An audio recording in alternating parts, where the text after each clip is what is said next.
Good evening, everybody, and welcome back to the channel. I'm Josh, and it's a beautiful sunny October day. Day 11 on October-thon here. And I'm going to come down here and talk about our little calf. Has a condition that has been developing over a little while here, and we're trying to figure it out. Okay, there he is. Hey there. Okay, well, what we got going on here is a term that I've come to find is called hay belly or pot belly. As you can see, he has not been fed since this morning, and he still has quite the pot belly on him, or hay belly as they call it. And so this has kind of got progressively worse until I was like, this doesn't seem normal.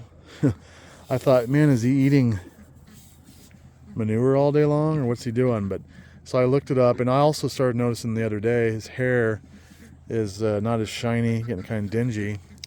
So as he walks away from us here, we'll get a different view. Okay, anyways, so these kind of things have been kind of just eating away at me, and I'm trying to figure it out. And I thought, man, are you eating that much hay? You're overeating. But then he's not, eating all day long. You can see his face there. His hair is not as shiny as it once was.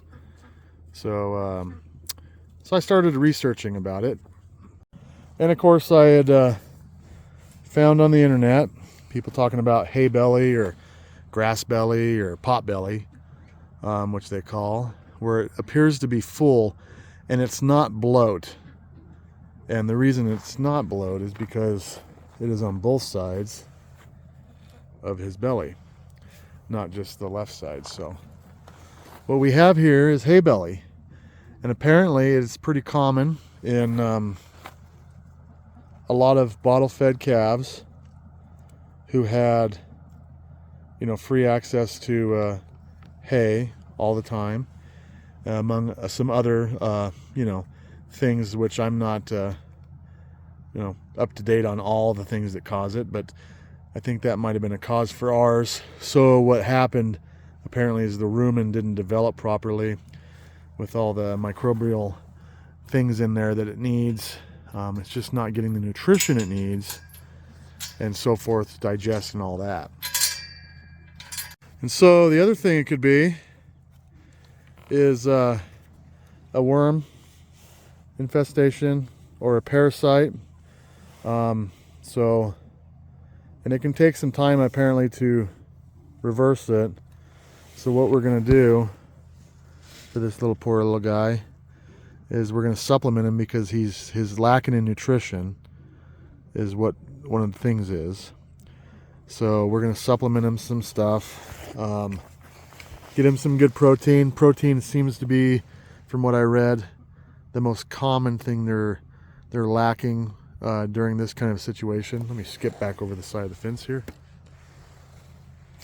And so that seems to be like one of the main things they lack is protein. So we're going to supplement some high protein grain or something for him here. I'm also going to get some ivermectin and go ahead, give him some Poron, and see if we can't, if he does have parasites or anything in there causing it, we're going to get rid of those. So it's going to be a recovery. It's going to take some time, but I'm glad that we found some information on it, and we're going to get to work on you. We're going to see what's going on with the old Midnight. Yeah. Let's kind of come on, and been a little concerned about him. But hopefully over the next month or two we can get him straightened out and get his nutrition back up, get him to feeling better, see if we can get your rumen to work correctly to where you can be a cow.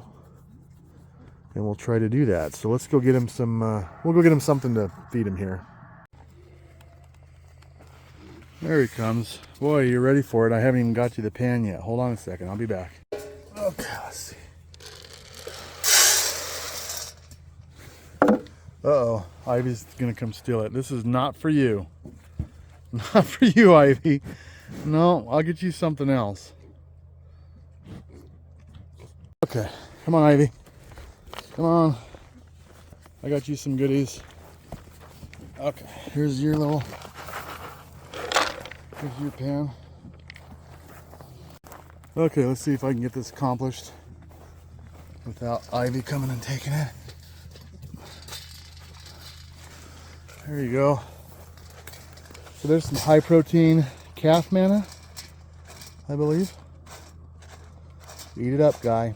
I'm gonna get that ivermectin for you. Okay, here we go. Right down the spine there. Good to go. Trying to keep Ivy away from this. Ivy, go. Ivy? I keep her away with ivermectin. She doesn't like it. Let him eat his stuff. Well, he's taking his sweet little time.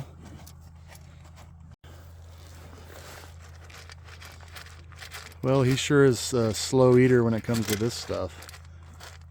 He's just kind of picking at it, but hopefully this will help him out.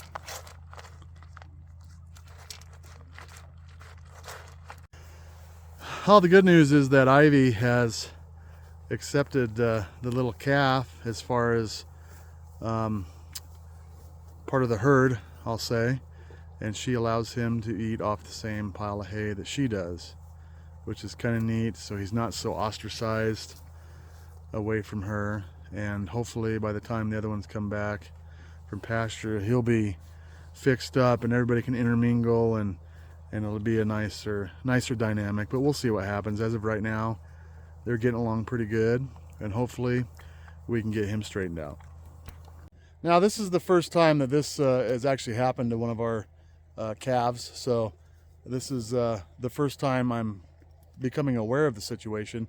And oftentimes that's what happens, you know, when you have a little homestead or something like that. As you start out with animals and things come up over time that you haven't heard of, and that's, of course, when you hear about it, and that's when you learn about it. So that's what happened with him. He's got little hay belly, and we're hoping to correct it as soon as possible. So I invite you guys to follow along over the next couple weeks to months and see how he changes and hopefully recovers from this little situation and starts feeling better and looking better and everything. And like, subscribe, come along and check it out down the road. Have a good one.